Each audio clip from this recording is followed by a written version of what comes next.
Hey guys, it's good to see all of you. Sorry I'm late. Yeah, I'm having some connection problems over here. Out here the wind can blow hard enough that it kills the internet and the phone lines and stuff. I hear ya. Oh, Sam, I didn't see you there. How are you? No, not you, Sam.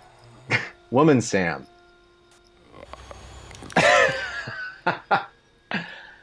Classic Sam. What was that? Oh, yeah, it's green screen. Here. See? Cool, right? Wait, you can even do video. I started working on this one. So now I move from the New Mexico desert to a train in Switzerland. Look at that. I can almost hear the...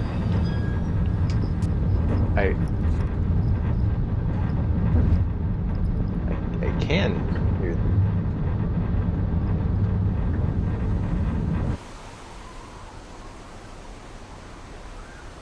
Pulse begins on a boat. Wind blowing, fog obscuring the horizon, and one person, alone. You can't even see her face. And that's the movie. That's Pulse. You don't know it yet, but everything this movie is going to say is being said right here, in this shot. So what's this movie about? It's about ghosts from the internet.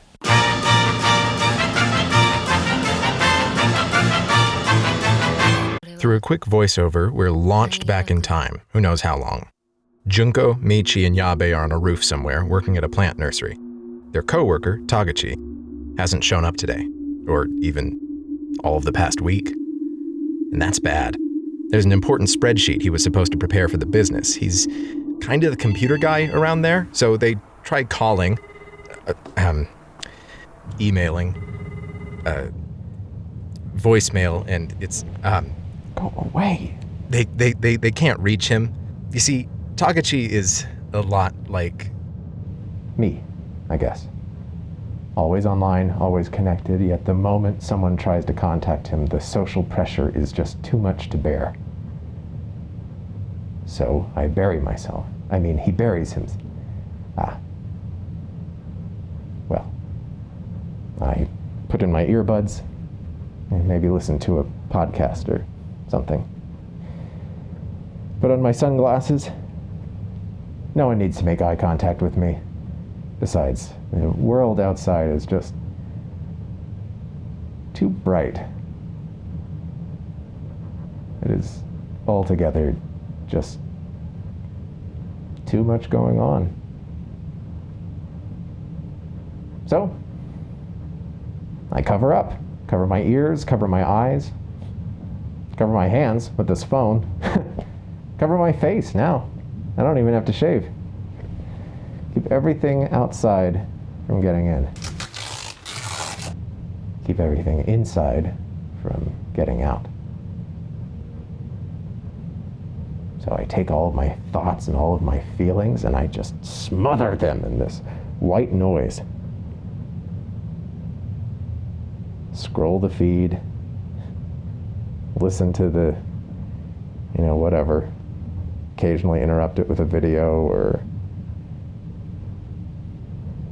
a Scrabble turn. I can handle the social pressures of Scrabble. Or I go live, broadcast myself to the world, as it were, to the 13 people whose algorithms will show me. Just social expression without social obligation.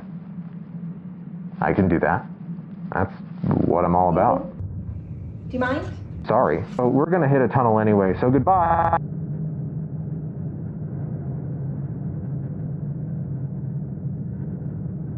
Well, that was a pretty short tunnel, but there will be more. Switzerland has more tunnels than any place in the world. Cool. Switzerland even has the longest and deepest tunnel in the world. I'm from America, you see. I've never been here before, but I read about it in my Lonely Planet guide. Who are you, playing chess with? With? Yeah, like the computer or... We really don't have any idea what's going on here. No, I don't. I... Check! Oh shit, how am I gonna get out of this? Oh my god. But yes, I've read up on this, and Switzerland is absolutely littered with tunnels. Well, either way, this is the train to Zurich. There won't be any more tunnels on this line. No, Switzerland is it's... There are a lot of tunnels. Yes, well... I've read up on this. Yes. Well, this is my train. I take it every Sunday, 5:27 depart from the university, 7:27 arrive in Zurich, 2 hours and just one little tunnel which we just went... Do you mind?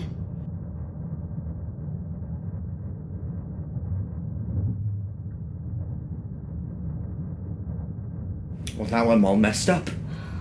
You interrupted me, and now I have to start over.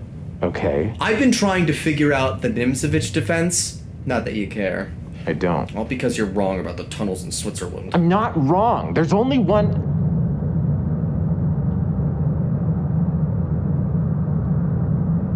Oh. It's weird to be wrong.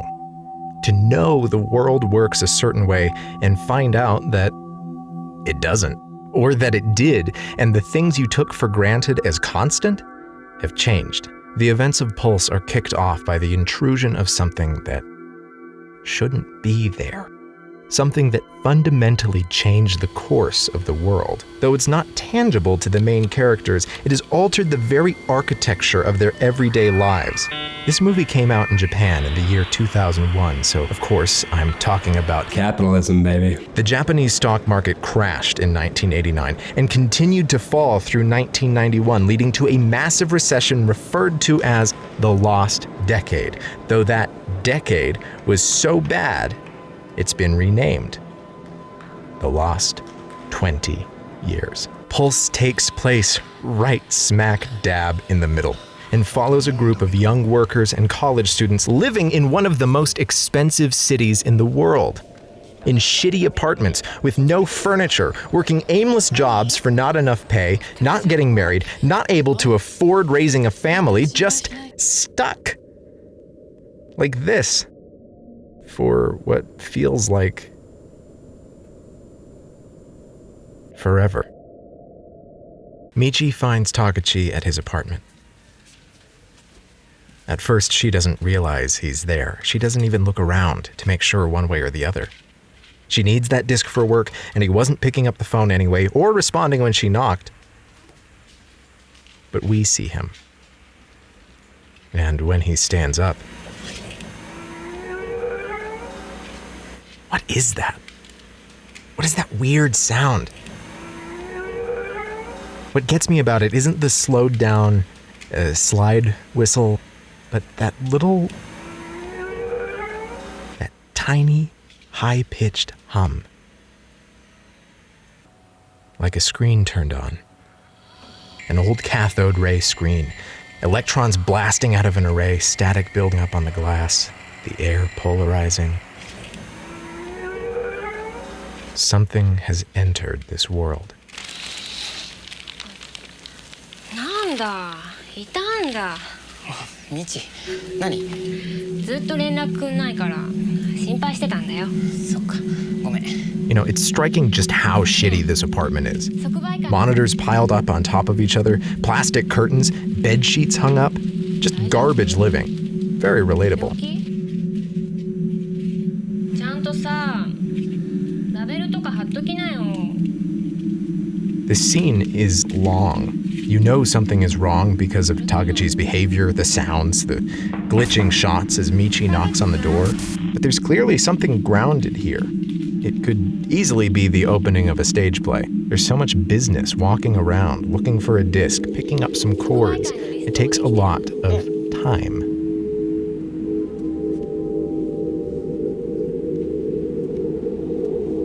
Just enough time that it's at least somewhat plausible when Michi goes back and finds that Tagachi is. Something has changed. Something has changed drastically. You know it.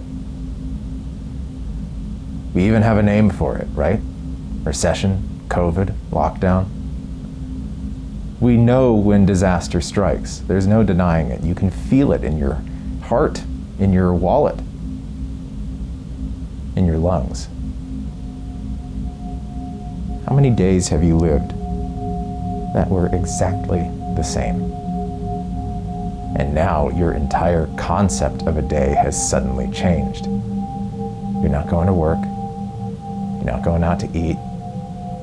You're not going to see your friends at the bar or on the town.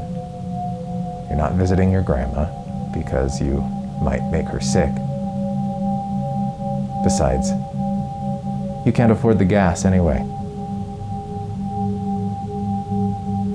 It was a bright, sunny day, and now I'm careening through darkness at a time when that shouldn't even be possible. Still, that doesn't necessarily spell a disaster. Any one of those things could happen for this or that reason. If you're sick, well, maybe you have a cold, not COVID. If you lost your job, well, maybe you were bad at it. And maybe I'm in this tunnel because I accidentally got on the wrong train. Just because your world has changed doesn't mean the world has changed. And the conductor's coming by soon anyway. I'll get this straightened out. 始めましょう。インターネット。 Pulse was first released in 2001. Directed by Kiyoshi Kurosawa, no relation to Akira Kurosawa. Parts of it seem dated, even for the time. Japan's household adoption of the internet was just a little slower than the US, but, Perfect Blue also had a scene just like this one where the main character tries to figure out the internet, but that movie came out in 1997. Clearly, though, our friend Kawashima here is just a bit less tech literate than the other members of the cast. ハッカー。登録してみて。ちょっと待って。 Though it is fair to note that only half of our ensemble have computers in their homes. Shit's expensive, and I'm sure the plant nursery doesn't pay very well. And while we're at the plant nursery, Yabe gets a call.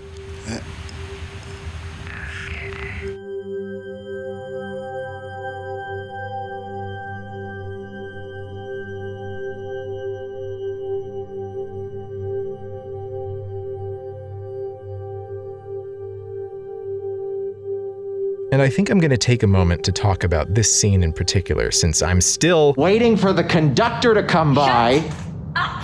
Please, just shut up! I just...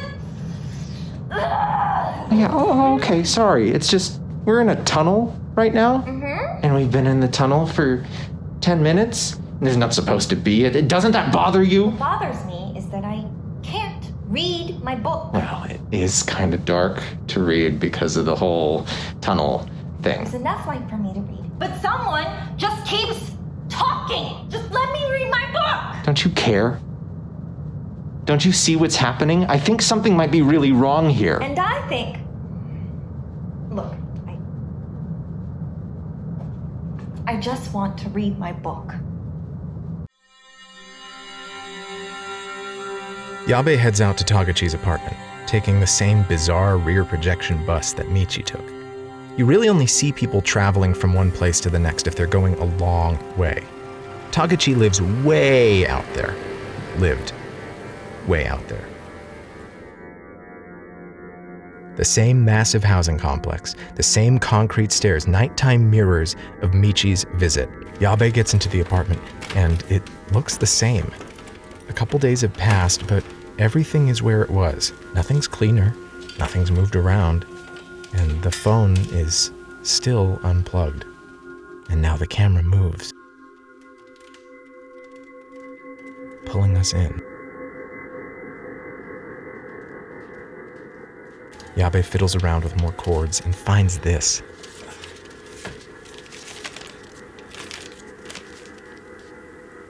The Forbidden Room.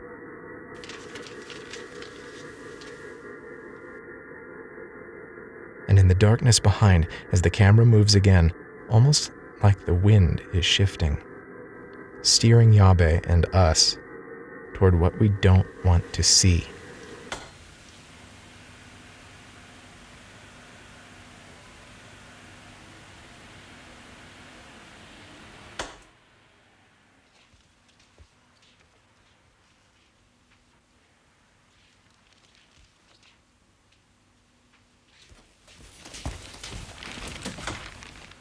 And I want to take a moment to step aside and praise the simplicity of all this.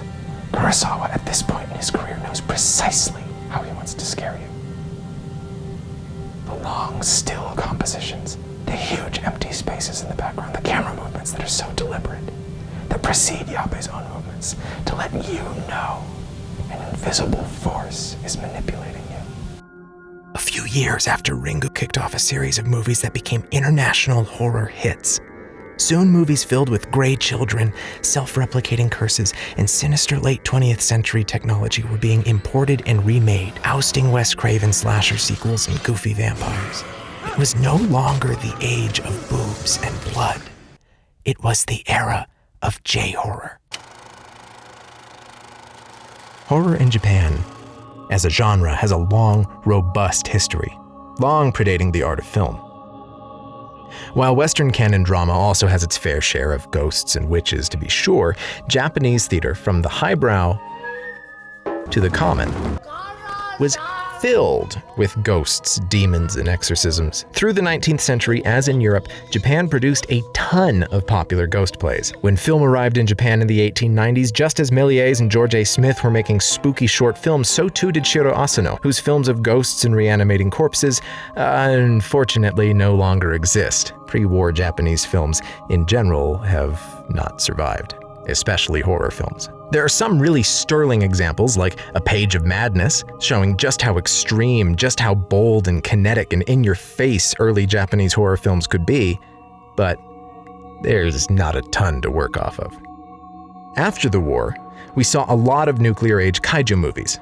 Gojira burst onto the scene and became a global sensation because it spoke directly to the uncertainties of the era. It was filled with top-notch special effects, destruction, and it hit on the apocalyptic fear and anxieties that were so of their time that, though a lot of the movies still hold up, you probably wouldn't think of them as scary these days. But another movement kicked off in the 50s. Opposite the crass maximalism of kaiju movies arose a sort of stately, almost minimalist brand of horror. Movies like Ugetsu, Kuroneko, the movies of Nobuo Nakagawa, even a handful of scenes in the other Kurosawa's movie Throne of Blood, showcase a type of horror far more subtle. The ghost movies of the 50s and 60s knew to let the audience sit in a moment. Do something simple, something slow, keep it in camera, minimal special effects. Draw the audience's attention one way, tell them something's coming, and make them wait for it. So, back to our scene. And if you haven't seen this scene before, I'm absolutely going to alter the experience for you. I mean, by all means, keep watching. I want the viewing stats, but I understand how important it was for me to walk into this cold. As Yabe leaves, he spots something. The Forbidden Room. Yabe finds himself in a weird storage room, some kind of aberration of design, extra space left over, was set away to dump old junk. And it's not even utilized for that. Just one of any number of perfectly ordinary places that just shouldn't be.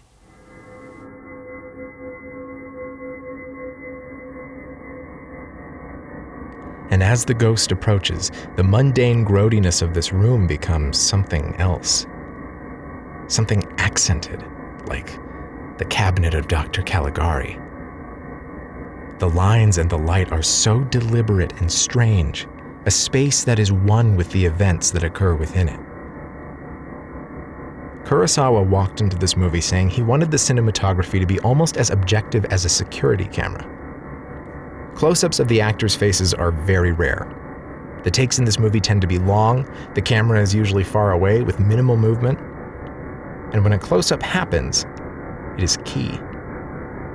It doesn't even happen every time there is a scare or a personal discovery. There are 7 close-ups in this scene.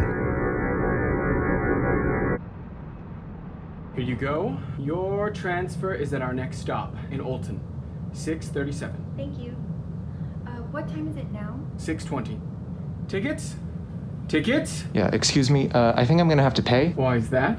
I was supposed to get on the train to Zurich, and... This is the train to Zurich. But we're in a tunnel. We're just about to pass Longenthal. No, this... Yes, Longenthal. It's 6:20 right now. This is my regular train. We always pass Longenthal at 6:21. We've been in a tunnel the last 20 minutes. There's no tunnel at 6:20 on this line. We're in it, though. Yeah. Excuse me, you might not know this, but Switzerland is just lousy with tunnels. I read about it. This is my line. Of course I know where the tunnels are and where Longenthal is. Right there.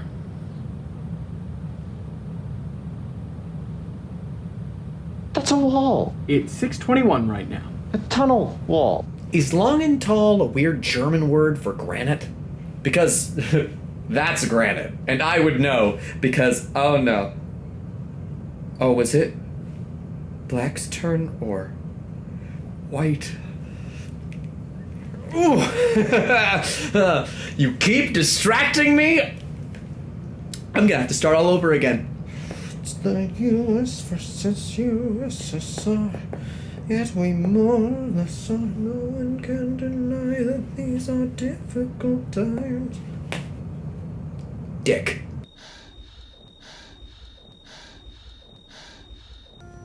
There are certain images I'll just watch on a loop. I mean, I've been watching this movie quite a lot. And you know, it's kind of ugly. It's kind of really ugly. The film stock is noisy, low grade, it flickers. The colors are muted save for a little punch of red or green or a really bold yellow. Everything's muddy and you start to realize foggy too. Eventually, yes, everyone ends up dead, disappeared, whatever. Our main character's isolated from any other potential survivors. But even before that, they already are pretty isolated. I don't mean just emotionally, like they are physically sequestered from the rest of the world. Only a handful of scenes have extras in them, and even then there's a strange chill in all the spaces, occupied and unoccupied. The computer lab, the library, even the arcade look like no one's bothered to turn on the lights. Just let the stray beams of the sun trickle in. A couple places, like Tagachi's apartment complex at the beginning, you can hear people somewhere, but you can't see them. Or at the plant nursery when the boss is telling Michi that friends just aren't worth the trouble. You can see some cars on the road.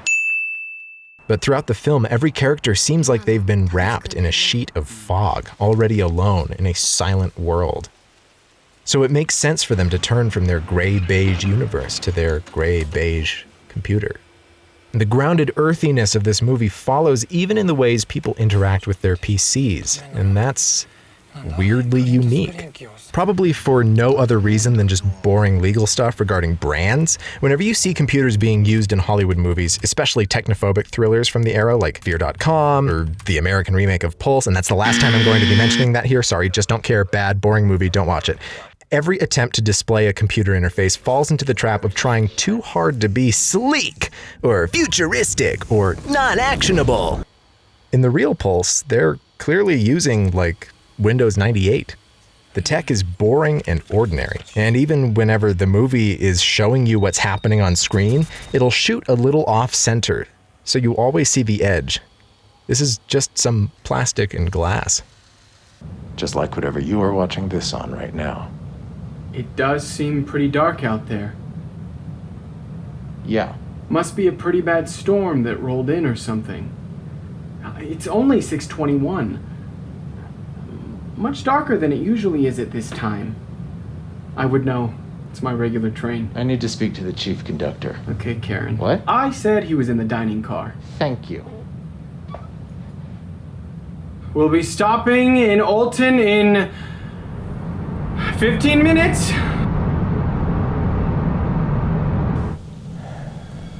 It's been what? 7 or 8 months since this crisis began, and about 2 months less than that since we started taking it seriously. Make no mistake, What's happening out there is dangerous. Maybe not for you, maybe not for me, but you can't be sure of that, can you? And you can't be sure that if you go out there without taking the proper precautions, that you're not putting someone else's life at risk. But you're not necessarily scared. I'm not. I'm careful. I wear a mask. I have a little squirt bottle of rubbing alcohol if I need it. Maybe you wear safety glasses to go the extra mile. Do more recreation outdoors. Keep your distance. A lot of things, little things, often simple things. You do that so that you don't have to feel scared. I'm not scared. I'm not in any danger. But it is dangerous. Let's talk about a dead Swiss.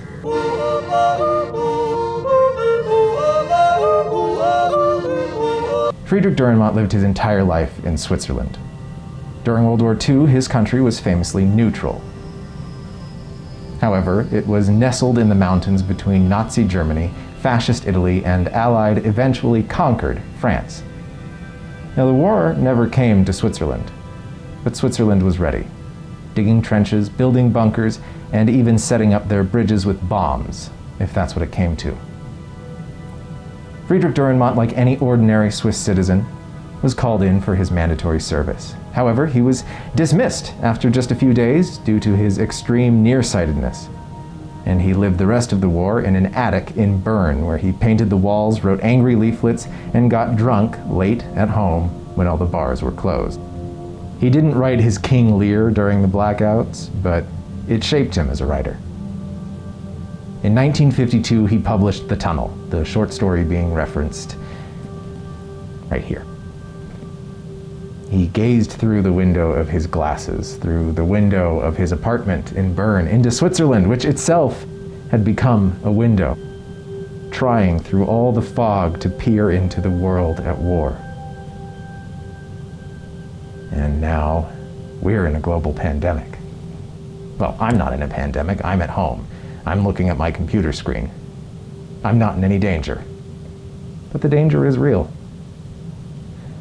I can see all of the graphs, the videos, the news from the world outside, but my world is smaller. Just me and my window, and the granite right outside. This train is not off the rails. It's not in the world out there. We're not in any danger, it seems. But we might be.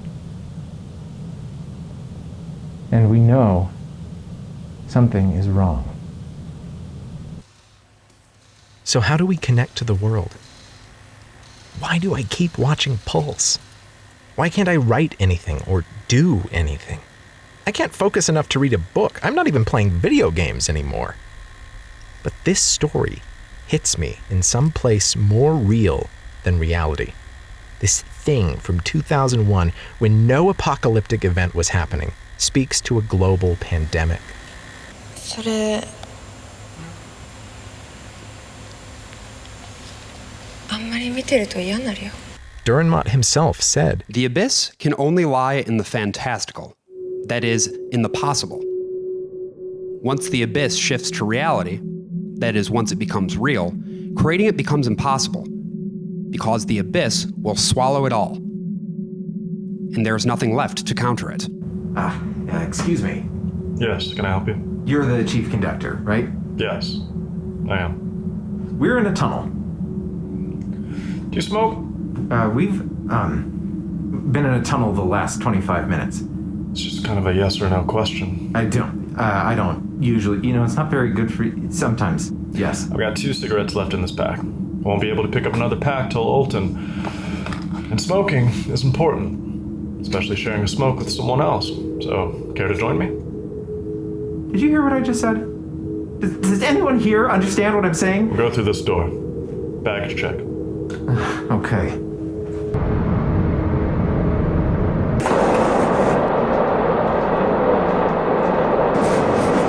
Here you go. Yeah, thanks. What's up? Well, the train has been in a tunnel now since we passed Bergdorf, and there's not supposed to be a tunnel this long on this line, and I would know. I take this train every week. I take it both ways. I bet you do. Look, I don't know what to tell you, kid. Can't explain it. But we still have tracks. Other than the fact that they shouldn't be here, and that there doesn't seem to be an end, there's nothing wrong with the tunnel. I think we just sped up. Based on my professional experience as a conductor, I think you're right. Shouldn't we stop this? Yeah, if you want to do something about that. Well, I think you should stop it. Me? Well, it's your job. You have a professional duty. You're standing right next to the brake handle. Okay.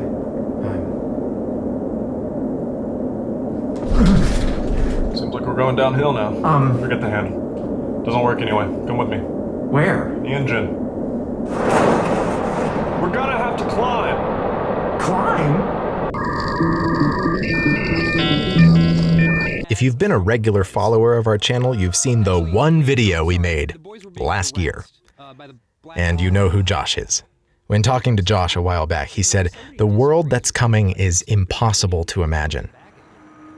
And honestly, I think that the world we're in right now is kind of impossible to imagine. Not just where we're heading, but what it means to be heading there right now.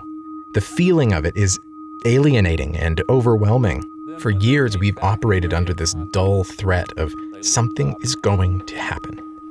An inconvenient truth, lines going up on a graph. We saw pictures of the snowcaps of Kilimanjaro. We heard this and that about another financial crash, the topsoil eroding, the next bird flu, the next swine flu, the next drug-resistant STD, the next SARS. And with that came waves of denialism. It snowed outside. H1N1 wasn't a big deal.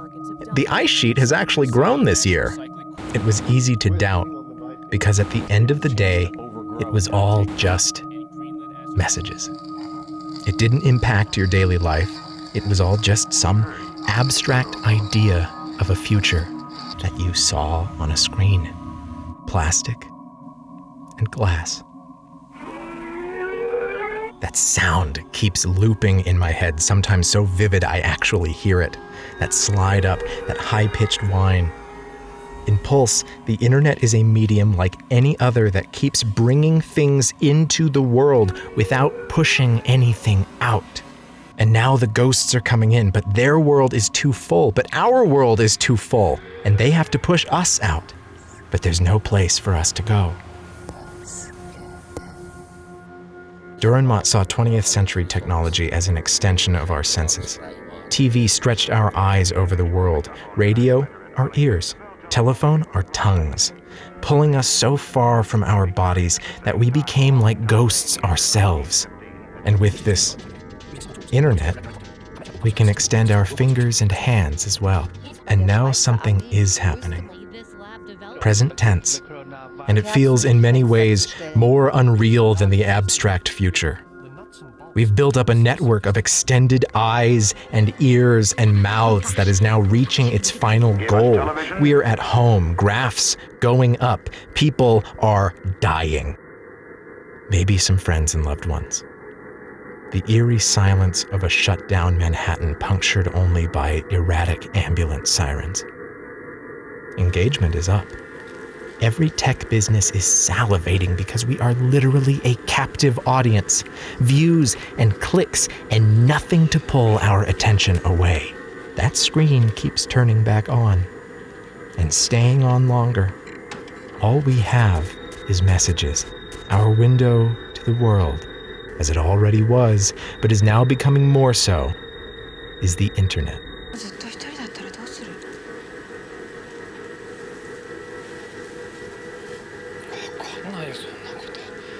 わかるわけないよ。それってものすごく怖い。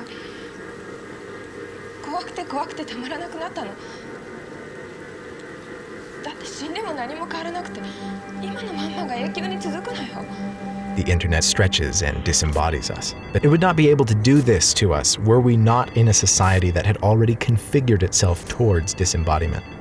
It's easy for me to see myself and my loved ones in Pulse. From the college student whose life is a shambles but it doesn't really bother him, to the people working a low-paid, dead-end job with no hope of finding something more rewarding, to the guy who disappears right after his coworker commits suicide, and when he finally shows up, his boss just says, "Yeah."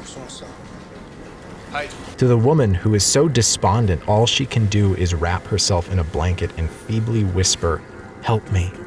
To the woman so consumed by her own isolation that she cannot imagine a reality where she is not completely and perpetually alone. 今のまんまが永久に続くなよ。 The internet impulse, as in life, does not bring this loneliness about. It simply clarifies the disconnect, the disaffection, the alienation, the social atomization that is already present. In the same way, COVID merely accelerated these things we already experienced. People had already been Zoom calling, tweeting, live streaming, going to concerts in Fortnite. We had already built up this social structure we were moving towards. COVID just made its shift more sudden. Oh my god, it was horrible. Just a solid wall of granite zooming by less than a foot away from my face. One wrong step and I could... What the hell is your problem? I needed to think. Lost my cigarette. Yeah, I have the one you gave me. Hand it over. Here.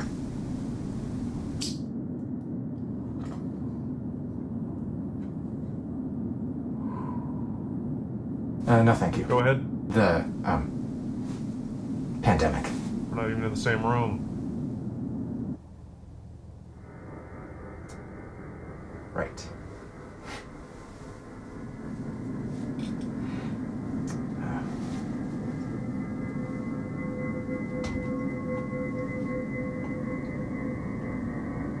What's striking about Pulse is how much of its action comes from people not trying to fend for themselves, to survive the onslaught and take down whatever is in their way, but to reach out, to try to help someone else. After the first death, they realize they need to stick together, to talk through things, to try and keep each other alive, but they are totally unequipped to do so. There is never any point where anyone manages to save anyone else, and in some cases the attempt leads to their own destruction. The exception being Kawashima and Michi. Their plotlines are entirely separate until both of them find themselves alone. Once the epidemic has become a pandemic. 3/4 of the way through the movie, having lost or been abandoned by everyone around them, they find each other. They break into a vending machine and share a moment of something like normality.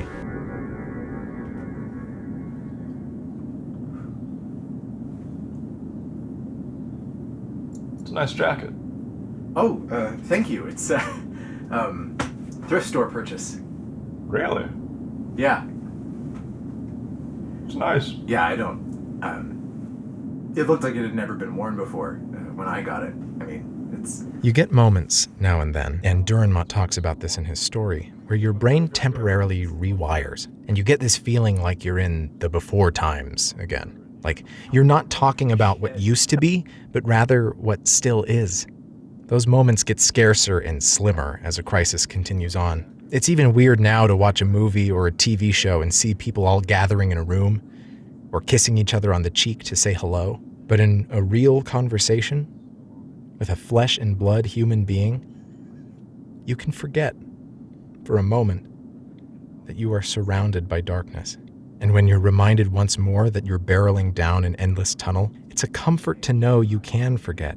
And it gives you a sense, however true or false it may be, that this can end. Maybe suddenly, Dürrenmatt says, as that's how dreams end.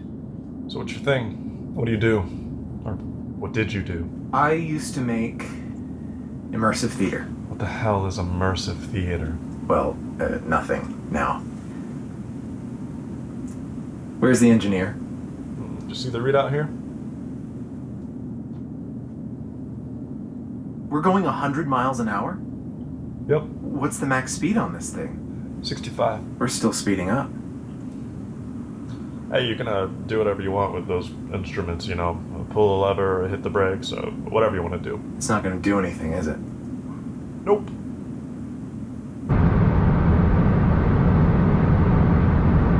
I really respect how Pulse doesn't do the thing a lot of mainstream Hollywood horror movies do, where it spends a lot of time trying to get the main characters to believe the central premise. Everything discovered in Pulse is, well, discovered, and they go from there. Now, they don't understand everything, to be sure. They and we never fully figure out just what is going on, or why. Not all of it. But the movie doesn't walk around in circles and pad time with characters simply disbelieving the things that they hear or see. Now, that's not to say disbelief is unrealistic. Recent events especially have shown just how powerful disbelief can be. But they've also shown that such disbelief can be so strong that once faced with the absolute irrefutable truth of what is going on right in front of your eyes, well, that doesn't necessarily make you believe, like in a movie. In fact, it often makes the disbelief itself more powerful, more twisted, and more violent. Disbelief does show its face in this movie, but not someone disbelieving the plot. Kawashima has seen stray ghosts. He's followed them. He's dealt with his computer dialing itself up as he slept. He heard the explanations people have given for why all this is happening, and, well, maybe he doesn't believe them, but they also may not be correct. No, the thing he doubts the most is the reality of death. たださ、俺は今こうやって生きてるし、春江もちゃんと生きてるし、それは間違いないことだろ。だからいつか必ず死ぬなんて、俺そんなこと考えたくないな。We all do that. Death is the most obvious thing in the world, and yet somewhere in the back of your head you have thought at some point, maybe it won't happen to me. Because then, what? Whatever awaits us in death is just too different for us to ever completely accept. If all you've ever done is ride a train above ground, how could you possibly accept the reality of a tunnel? Much less a tunnel that never ends. But every one of these characters in Pulse is like you, the one who sees the truth in a world littered with denial. When that tunnel comes, you realize that no matter how wrong it may be, it is still right there. It's unfathomable, but it is where you are. And if the right people acknowledge that, if the small number of active deniers saw what was happening, said it was happening, and did something to stop it, it could end quickly. And we see that it can happen, that it is happening in other parts of the world. But that's not what's going on here, is it? That's the problem with having so few people holding the levers of power, doing everything they can to hold on to them. And it's not that they believe it's not real. Don't fall for that. They know, and they have acted accordingly. You didn't answer my question. Where's the engineer? We're in the tunnel for 5 minutes. Nothing he could do. He'd know better than anyone, so he jumped. They've weighed the costs and benefits as they see them, and they see what's coming, what's happening, as acceptable. Not ideal, but something that won't make them lose any sleep at night. Baggage guy jumped too. And where does that leave you? In fog. In your room. On a Zoom call. Pressed up against the window at the front of the train, staring down into the blackness. Slowly seeping into the drywall. Stuck in...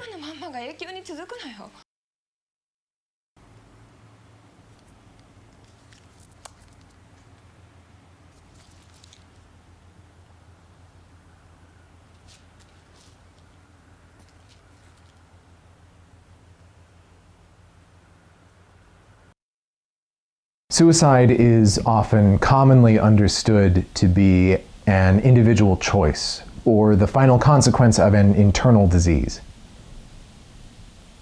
But there is an epidemiology to suicide as well. Suicide is affected by the suicides that happen around it, or discussion of it, or depiction of it. That's why it's common in media now, just like this video, to include a content warning and information on reaching emergency counseling services whenever the topic is going to be explored at length. And there are also material factors. The 1997 Asian financial crisis came right in the middle of Japan's long recession. Japanese suicide rates jumped 30% to almost 25 per 100,000 people. Now, that's not to say economics are the whole picture here, or at least not the way we measure them. And for the last 8 years in the US, excluding this one, all of those markers of economic growth went up. And yet, so did the suicide rate. In fact, the suicide rate has been rising pretty steadily for the last 20 years. And even though Japan has seen a pretty precipitous drop in their rates for the past decade, they're still just a little bit above the United States. Yet my state, New Mexico, has a rate of 24.8 per 100,000 people. That is 10 higher than the national average and more than Japan at its peak. But suicide is mysterious. Still, we know it requires opportunity and it requires hopelessness. Both of those things. The decision to commit suicide is typically rash, but it is usually informed by long-term feelings of loss and desperation. Research on it, still though, isn't great. A lot of questions don't have answers, and there's not a straight line from cause to effect. Pulse doesn't pretend to have those answers. It doesn't intellectualize the phenomenon of a suicide epidemic. Rather, it stands aside, pulls the camera far away, so you aren't tricked into thinking you can understand it. Rather, you just experience it, along with everyone else. At the end of Dürrenmatt's story, the train is facing straight down, falling faster and faster, but staying somehow on the tracks. The unnamed protagonist is lying down, face pressed against the front window of the compartment. The chief conductor decides to go back, talk to the other passengers, for what it's worth. But as he climbs up, he slips and falls onto the control panel, impaling himself on the train's instruments as the protagonist just stares into the darkness. The ending of Pulse, by contrast, seems sentimental, especially with the gentle voiceover and the soothing, peppy end credits song.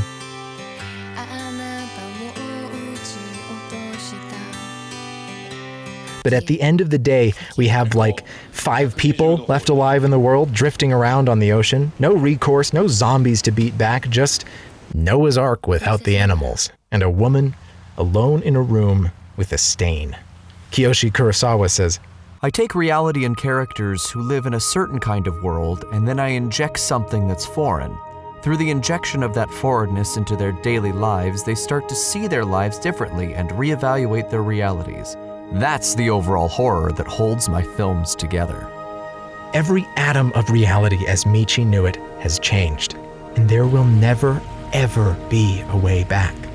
All she has is... And what is that? It's a moment. You've taken your life in your own hands. Constrained on all sides, but there were always constraints. Your life is now in this moment. Therefore, it was always headed towards this moment. So you can sit by the stain and stay on the boat. You press your face against the window and peer out into endless dark. Take off your sunglasses, take out your earbuds, bear witness. And when someone asks you, what do you see? You can make a choice and speak. What do you see? And when you speak, choose to speak the truth. What do you see? Nothing. On the shoreline we stood to wait for the tide to climb the sloping sand of our time, falling from the glass, dangling above that which will not last.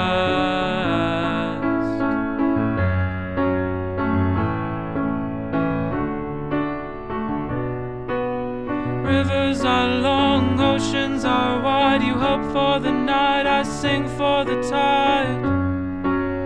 Rivers are long, oceans are wide, you hope for the night, I sing for the tide.